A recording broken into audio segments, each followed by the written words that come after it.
रानी आज सुबह से ही बहुत उदास और परेशान थी। माँ के बार बार पूछने पर भी उसने कुछ नहीं बताया। वह अपने कमरे में सुबह से घुसी हुई थी। आज उसने अपना फ़ोन भी ज़्यादा इस्तेमाल नहीं किया था।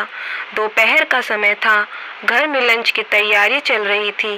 रानी की माँ खाना टेबल पर लगा ही रही थी कि उसके घर की डोरबेल बजती। प्रेमा, जरा देखना कौन है दरवाजे पर, मेरे हाथ में खाना है। शीला ने अपने बेटे से कहा। रुक प्रेमा, मैं देखता हूँ, कहते हुए राकेश दरवाजे की ओर बढ़े। अरे प्रेमा जी, आप आइए आइए, अंदर आइए। मुस्कुराते हुए राकेश ने हाथ जोड़े और झुककर प्रेमा को अंदर आने को कहा ही था कि उनके पीछे शीला आ चुकी थी। अरे प्रेमा बहन, आप सब ठीक तो है? आप बिल्कुल सही टाइम पर आई है, बस खाना लगा ही रही थी डाइनिंग टेबल पर। शीला ने प्यारी सी स्माइल देते हुए कहा। हाँ, वह सब तो ठीक है शीला, पर मैं यहाँ खाना खाने थोड़ी आई हूँ। अंदर आते हुए प्रेमा ने थोड़ा सा जोश दिखाते हुए कहा। क्या हुआ बहन जी, आप तो नाराज हो रही है, कोई बात हुई क्या? राकेश जी ने प्रश्न भरी निगाहों से देखते हुए प्रेमा से पूछा।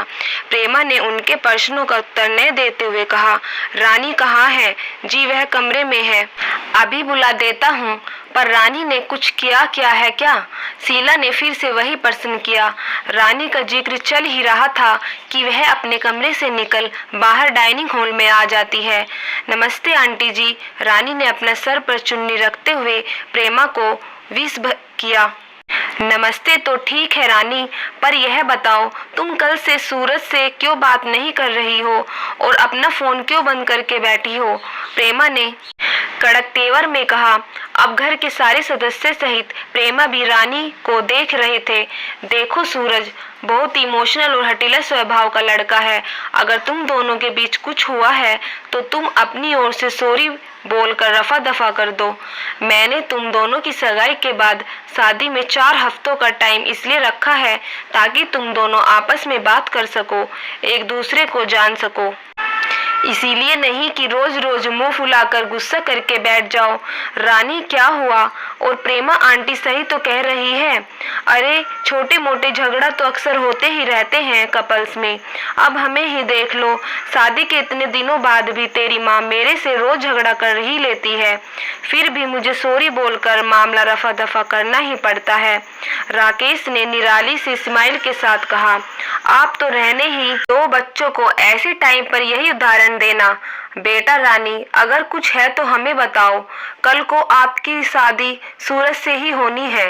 इतना अच्छा लड़का हमें भी नहीं मिलेगा। प्रेमा दीदी सही कह रही है। शीला ने भी रानी को समझाने की कोशिश की।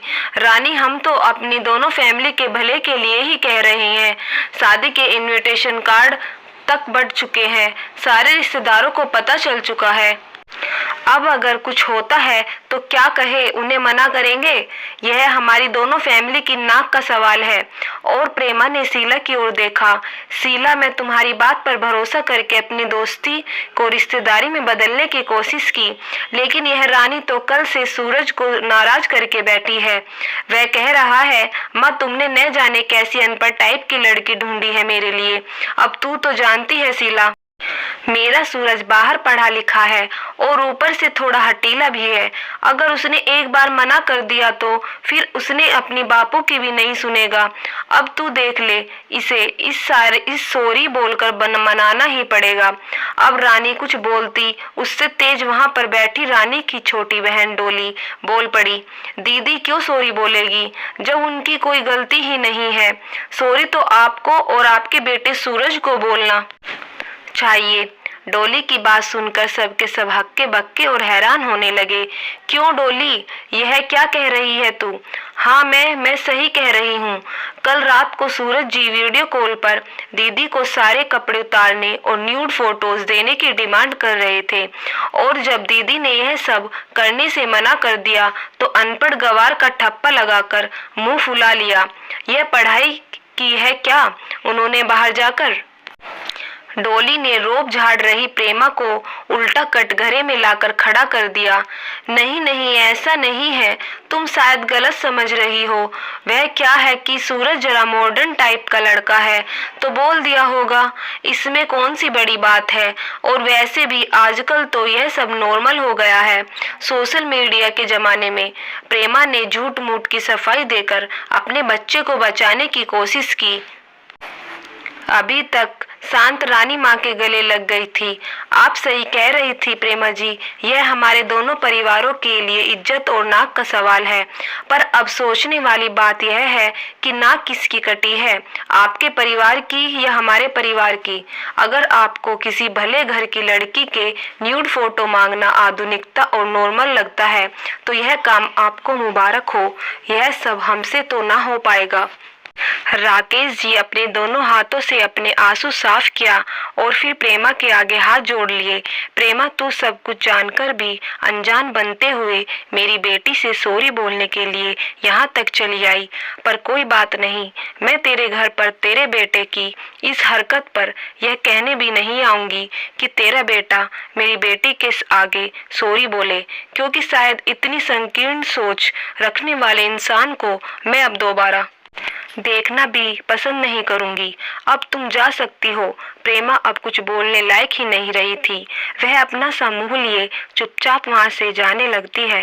राकेश और शीला अपनी बेटी को अब गर्व से सीने से लगाते हुए कहते हैं, ऐसा पढ़ा लिखा होने से अनपढ़ गंवार होना ही लाख गुना अच्छा है। तो दोस्तों, क्या राकेश और शीला ने अपनी बेटी के लिए सही फैसला लिया? प्लीज कमेंट बॉक्स में लिखकर जरूर बताना। और ऐसी ही कहानी सुनने के लिए अगर आप इस चैनल पर नहीं है तो चैनल को सब्सक्राइब कर लेना। धन्यवाद।